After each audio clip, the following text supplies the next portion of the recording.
میرا بھائی یہ مسئلہ میں نے پہلے بھی بیان کر دیا تھا، پتہ نہیں آپ نے سنا نہیں یا سمجھا نہیں۔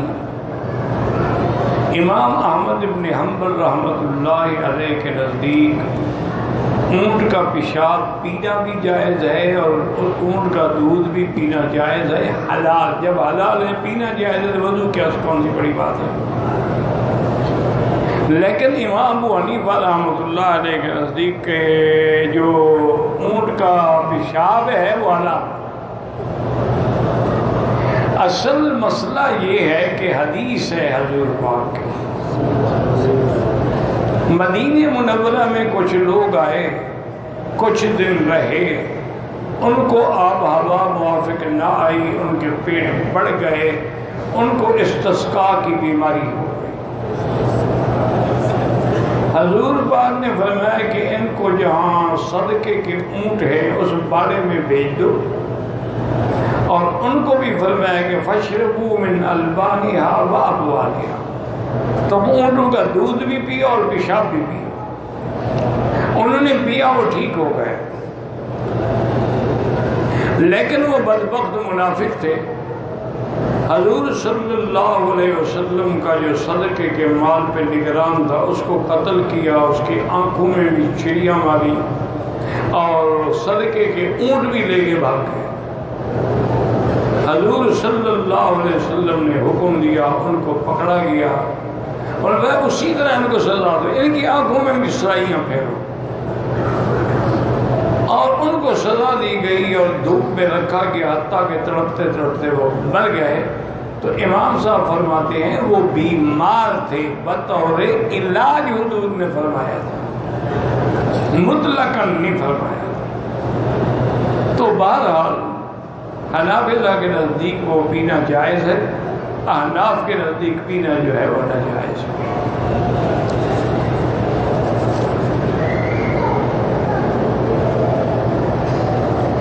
میرا بھائی بات یہ ہے کہ مرد ہو یا بچہ ہو،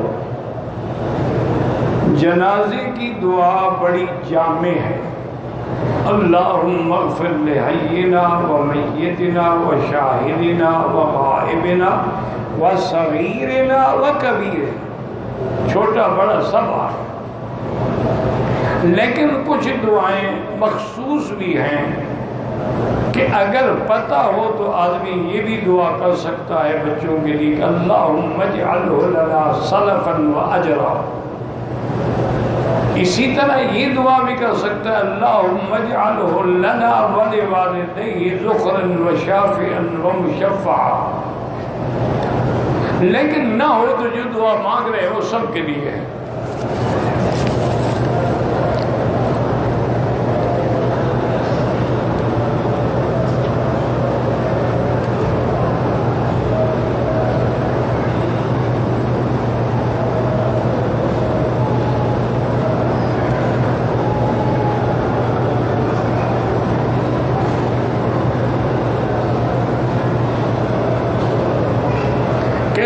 کہ ہمارے علاقے میں ایک پانی کا کنواں قبرستان کے قریب تھا، دینی جماعت والے رستے پہ جا رہے تھے تو ان میں سے ایک مفتی صاحب نے فرمایا کہ اس کنویں کا پانی نہ پئیں۔ تو کیا قبرستان کے قریب جو کنواں ہو اس کا پانی حرام ہوتا؟ بالکل نہیں ہوتا۔ کوئی اور وجہ ہو جس کی وجہ سے مفتی صاحب نے منع فرمایا، اس کی وجہ یہ نہیں ہے کہ قبرستان کے قریب کنواں کیوں ہے۔ قبرستان کے قریب ہو یا دور ہو، کنواں تو کنواں ہی ہے، اس کی کوئی وجہ ہوگی جو مفتی صاحب کے علم میں ہوگی جس کے لیے انہوں نے منع فرمایا۔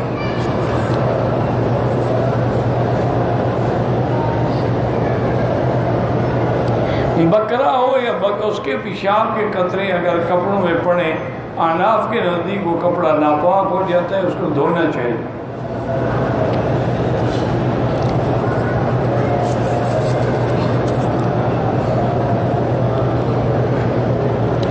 بہرحال جو لوگ طواف کرنے کے لیے احرام باندھتے ہیں بہانہ بنا کر، اصولاً تو یہ جائز نہیں کیونکہ آپ جھوٹ بول رہے ہیں نا کہ میں نے احرام باندھا جی میں عمرے والا ہوں، حالانکہ آپ عمرے والے نہیں ہیں، اصولاً یہ ناجائز ہے۔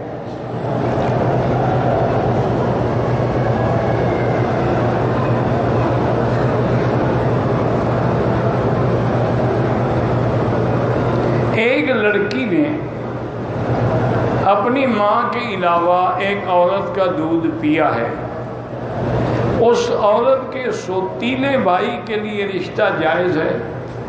سوتیلے بھائی نے تو کچھ نہیں پیا نا، اس نے پیا ہے تو اس کی وہ ماں ہے، اور اس کی جو اولاد ہے وہ اس کے لیے ناجائز ہے۔ اگر وہ اس کی اولاد نہیں کسی اور باپ کی اولاد ہے تو وہ تو منع نہیں ہے۔ جو مجھے سمجھ آیا ہے، ہو سکتا ہے میں غلط سمجھاؤں۔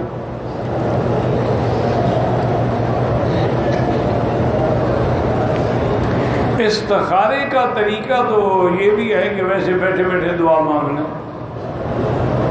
لیکن جو صحیح طریقہ ہے وہ یہ ہے کہ دن میں رات میں کسی وقت 2 رکعت نماز پڑھو اسی نیت سے کہ سنت استخارہ۔ جب نماز پڑھ لو پھر درود شریف پڑھتے رہو جتنا اللہ توفیق دے۔ اس کے بعد جو دعا ہے استخارے والی وہ کم از کم 3 دفعہ پڑھو۔ اللہم انی استخیرک بعلمک واستقدرک بقدرتک واسألک من فضلک العظیم فإنک تقدر ولا اقدر فإنک تعلم ولا اعلم اللہم ان کنت تعلم ان هذا الامر، یہاں اپنے اس کام کا نام لیں۔ یہ دعا 3 دفعہ پڑھیں اور اس کے بعد درود شریف پڑھ لیں۔ اب یہ ضروری نہیں ہوتا کہ استخارے میں خواب نظر آئے یا آدمی رات نظر آ جائے تو آ جائے، نہ آئے ضروری نہیں ہوتا۔ استخارے کے بعد دیکھیں کہ دل کا رجحان کام کرنے کی طرف ہے یا نہ کرنے کی طرف ہے۔ اگر کرنے کی طرف ہے تو پھر صاف ظاہر ہے کہ وہ کام کر لیں، اور اگر دل نہیں مان رہا تو اس کام کو چھوڑ دیں۔ اصل استخارہ یہ ہوتا ہے۔ یہ جو لوگوں نے بنا رکھا ہے کہ کسی بزرگ سے استخارہ کروائیں، یہ سنت کے خلاف ہے۔ جس کا کام ہے وہ خود استخارہ کرے۔ اچھا، ایک مختصر استخارہ بھی ہے کہ ٹائم نہیں ہوتا، ایک کام کرنا ہے تو اللہم خر لی واختر لی، اللہم خر لی فاختر لی، اللہم خر لی فاختر لی، اتنا بھی کافی ہے۔ تہجد کی نماز جو ہے وہ 8 رکعت ہے، 4 رکعت کر کے پڑھنی چاہیے جو سنت ہے، لیکن کوئی زیادہ پڑھے جائز ہے، کم پڑھے جائز ہے۔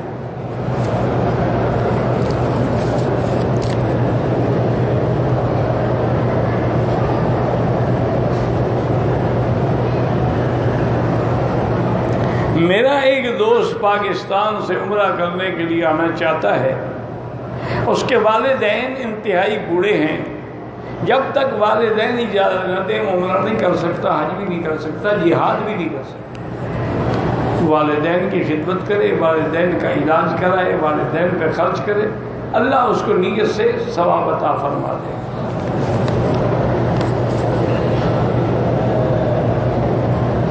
کوئی بڑا آدمی ہوئے، بچہ ہو، میں نے بتا دیا جنازے کی وہی دعا کافی ہے۔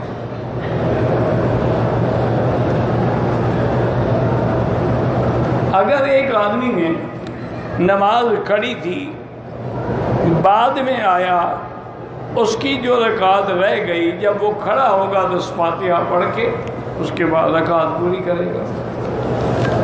اگر پہلی رکعت چھوٹی تھی تو فاتحہ بھی پڑھے، سورت بھی پڑھے۔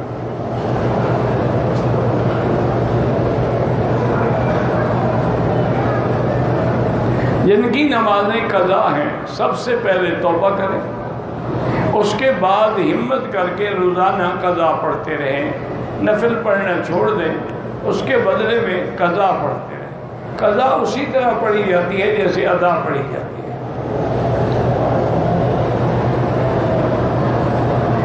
اگر کوئی جھوٹ بولے اللہ کی اس پہ لعنت ہے، لعنت اللہ القاذبین، اس سے بڑی کوئی جزا ہے کہ لعنت شیطان پہ ہوئی ہے، یا پھر ان لوگوں پہ ہے جو جھوٹ بول رہے ہیں۔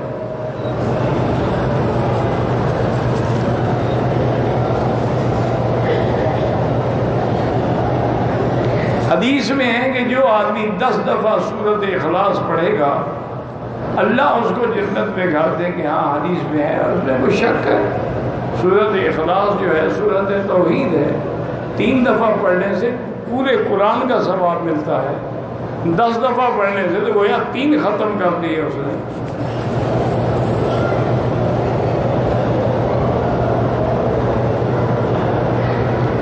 ایسی حدیث تو نہیں ہے، لیکن یہ ہے کہ جو آدمی اذان کے بعد دعا کرتا ہے اور درود پڑھتا ہے اس پر حضور کی شفاعت واجب ہوتی ہے۔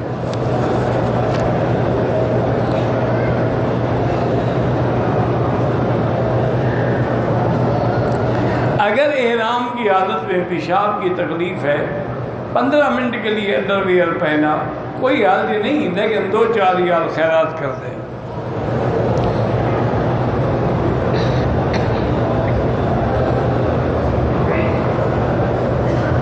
کہتے ہیں جی کہ مدینہ منورہ میں دعا مانگتے تھے تو رونا آتا تھا، وہ درود شریف کی برکت تھی۔ یہاں رونا نہیں آتا، آپ نے درود کم کر دیا۔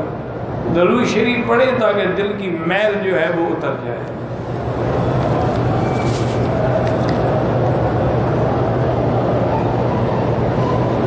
اگر ابھی ہمارے مال پر سال نہیں گزرا، ہم پہلے زکوٰۃ دے دیں، جائز ہے، کوئی مسئلہ نہیں، بلکہ اگر حساب کتاب مضبوط ہو تو 2 سال کی بھی پہلے دے سکتے ہیں۔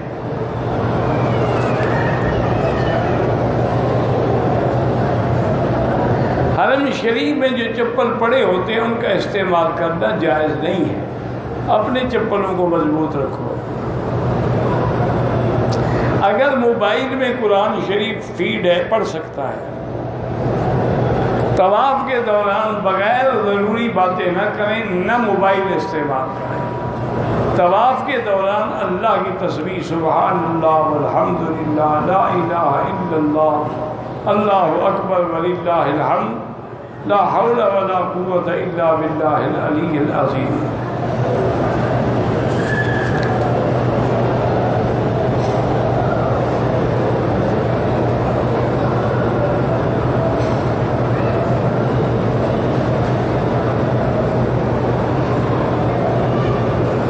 میری عمر 40 سال سے کم ہے، 40 سال کم عمر والے کو اکیلا نہیں آنے دیتے۔ اگر میں آ گیا ٹھیک ہے، کوئی بات ہے، وہ تو قانونی باتیں ہیں نا، اس کا اسلام سے تو کوئی تعلق نہیں۔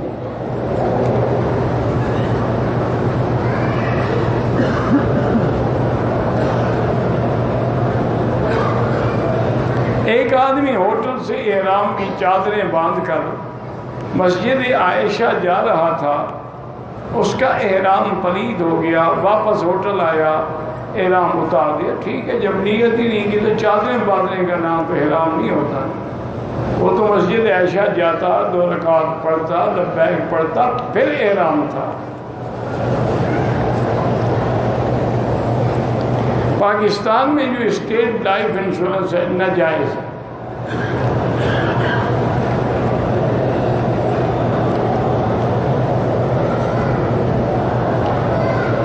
ایک آدمی نے عمرے کے طواف اور صفا کے بعد ٹک لگائے، دم پڑ گئی۔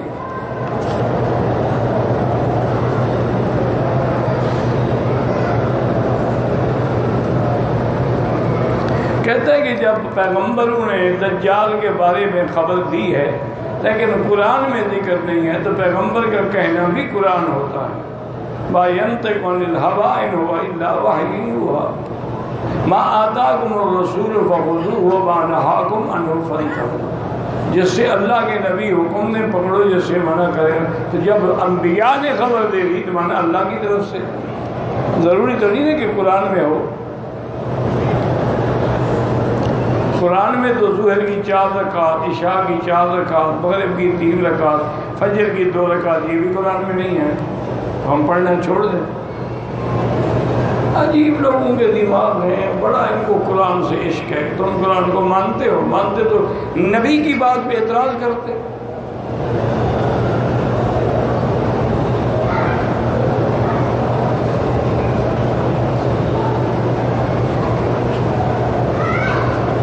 پتہ نہیں کیا ہے، مجھے سمجھ نہیں آیا کیا کہہ رہے ہیں آپ۔ غریبوں کو مدد کرنا، مریضوں کی مبادر کا تفریق بلا ضرورت سجود میں، مجھے نہیں پتہ کیا لکھا ہے آپ۔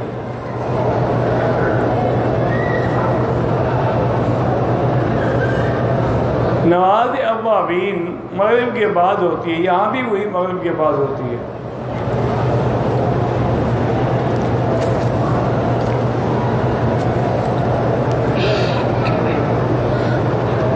نماز جنازہ میں ایک سلام پھیرتے ہیں، وہ بھی حدیث میں ثابت ہے،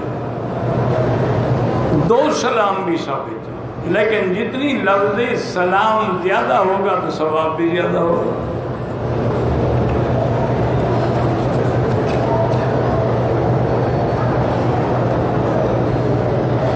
میں نے لوگوں کو دیکھا ہے قرآن پڑھتے ہیں اور نیچے رکھ دیتے ہیں اللہ ہدایت ہے۔ قرآن کا احترام ضروری ہے۔ زندہ آدمی کے لیے طواف کرنا، اپنے لیے کر کے دعا کرو کہ یا اللہ اس کا ثواب فلاں کو عطا فرما۔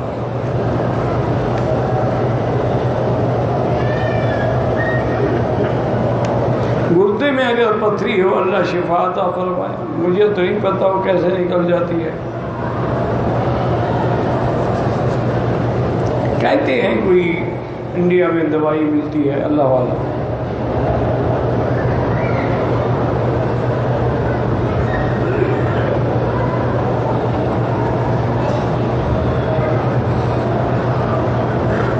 ہمارے ایک دوست نے بیوی کو 5 کے بجائے 15,000 دیا ہے، خوش نہیں، آہستہ آہستہ خوش ہو جائے گی۔ گلے میں تعویذ نہ لٹکانا افضل ہے۔ بعض علماء اجازت دیتے ہیں، لیکن قرآن کی آیت ہو یا فرمان رسول اللہ صلی اللہ، اس کے علاوہ کسی اور زبان کا تعویذ ہو، سریانی ہے، ہمیں کیا پتہ شرکیہ کلمات ہوں۔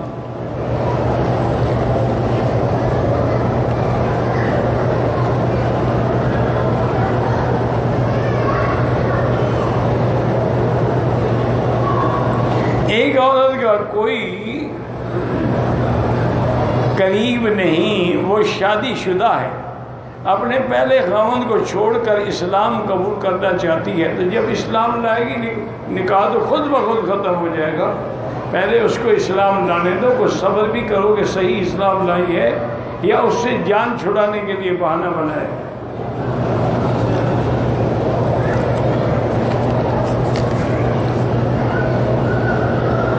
عمرہ مکمل کرنے کے بعد غسل ضروری نہیں ہے۔ دوسرا عمرہ کریں یا تیسرا، سر پہ اسرا پھروانا ضروری ہے۔ اگر ہوٹل سے آدمی غسل کر کے چادریں باندھ کے مسجد عائشہ جائے، وہاں سے نیت کر کے آ جائے، ٹھیک ہے۔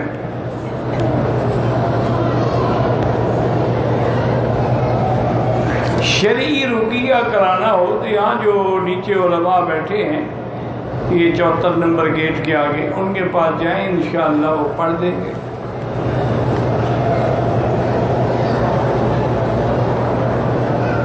عمرہ کرتے ہوئے خانہ کعبے کی دیوار کو ہاتھ لگا کے دعا نہ مانگے، ملتزم پہ ہاتھ لگا کے دعا مانگے، لیکن وہ بھی جب طواف مکمل کر لیں، 2 رکعت پڑھ لیں، پھر ملتزم پہ آئیں۔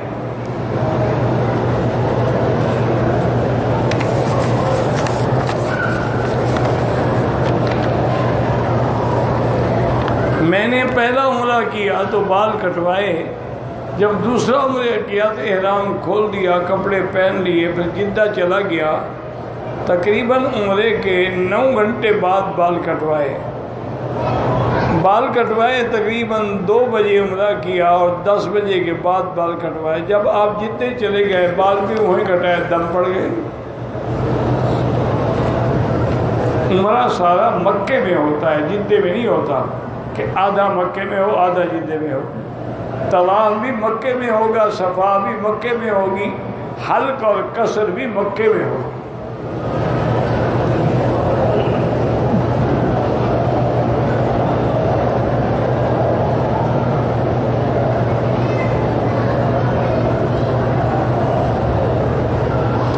کہتے ہیں جی کہ ہمارے علاقوں میں بعض NGOs جو ہیں یہودی تنظیمیں ہیں، لیکن وہ لوگوں کو مشینیں دیتی ہیں، ان کو اور کوئی چیزیں دیتی ہیں، وہ لے لیں، کوئی مسئلہ نہیں، لیکن عقیدے کا خیال رکھیں۔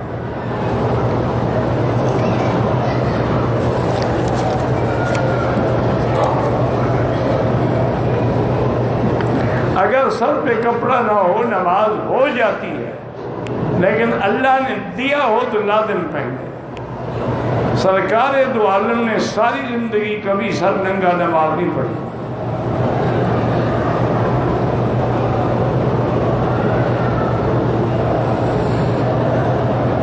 اگر حاجی جو ٹول پہ آتے ہیں ان کو احرام بنوا کے مینا لے جاتے ہیں ہوٹل سے، تو ٹھیک ہے نا، حج کا احرام تو آپ جہاں رہتے ہیں وہاں سے باندھے جائیں مینا۔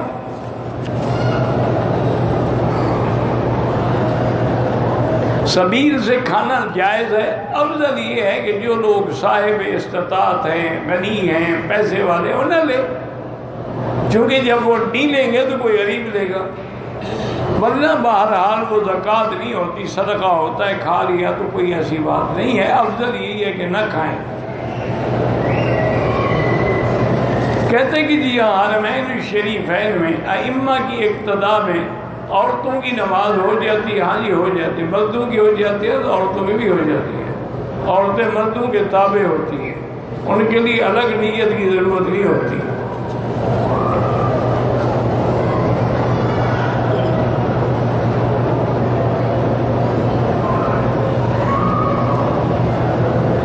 کہ واٹس ایپ پہ پتہ نہیں کیا کہتا ہے، میسج آتے ہیں، اچھے پڑھ لیا کرو اور گندے نکال لیا کرو۔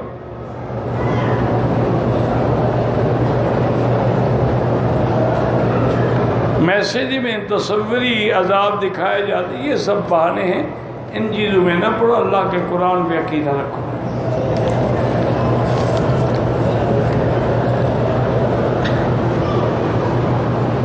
عمرے کے طواف کے دوران رکن یمانی حجر اسود کو بوسہ دینا چاہتے ہیں، کوئی حرج نہیں، وہ تو اس لیے منع کرتے ہیں کہ خوشبو لگی ہو تو تمہیں لگ نہ جائے، اگر لگ جائے تو فوراً دھو ڈالو۔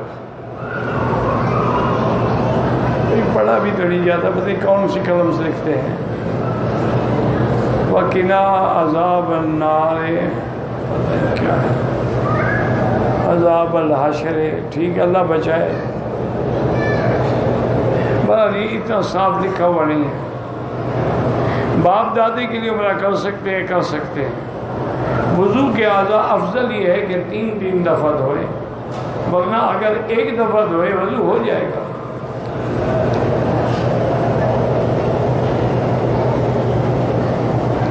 اگر آدمی نے عمرہ کرنے کے دوران انڈر ویئر پہن لیا، سارے عمرے میں پہن لیا تو دم پڑ گئے۔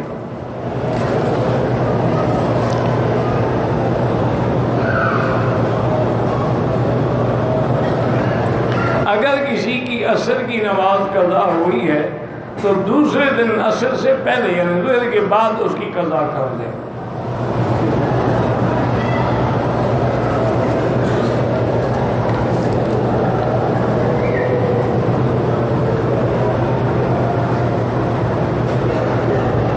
وادی جن کی کیا تاریخ ہے اللہ کو پتا، جن کا جنوں سے تعلق ہے ان سے پوچھیں۔ میں نے تو نہ وادی دیکھی ہے نہ جن دیکھے۔ قبرستان میں اگر درخت لگا ہوا ہے تو پھل کھا سکتے ہیں، اور مردے تو نہیں کھائیں گے، کیوں نہیں کھا سکتے لوگ؟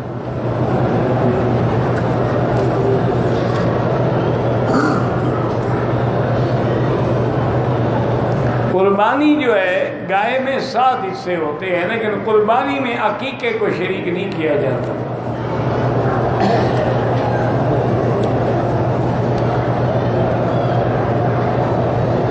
اذان کے وقت بات کر رہے ہیں کوئی حرج نہیں، لیکن اذان کا جواب دینا ضروری ہے۔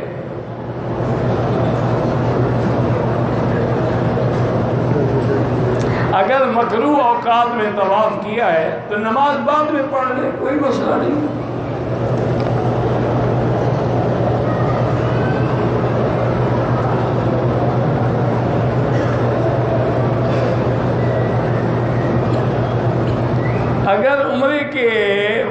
کے بعد ہوٹل دور ہونے کی وجہ سے اگر احرام میں ہی پہن لیں، طواف کر لیں کہ انشاءاللہ اللہ قبول کرے۔ طواف کے دوران دعوت دے سکتا ہے، کس بات کی دعوت؟ کہ کھانے پہ آنا یا دین کی دعوت؟ وہ طواف تو کر رہے، یہ خود دعوت ہے۔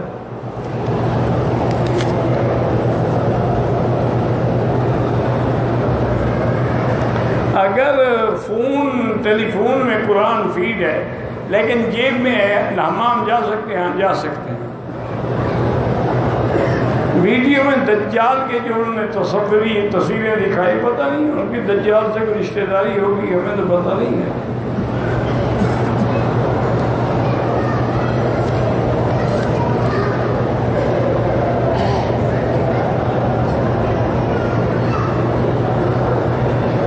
فلائٹ کے اندر سارے لوگوں کو چادر دیتے ہیں، میرے دوست کو نہیں ملی، دوسری چادر چھوڑی، لے لی۔ کیا وہ اس لیے دیتے ہیں کہ جتنی دیر بیٹھے ہو استعمال کر لو، اس لیے نہیں دیتے کہ گھر میں جاؤ، اگر لے آئے ہو واپس کرو، چوری ہے۔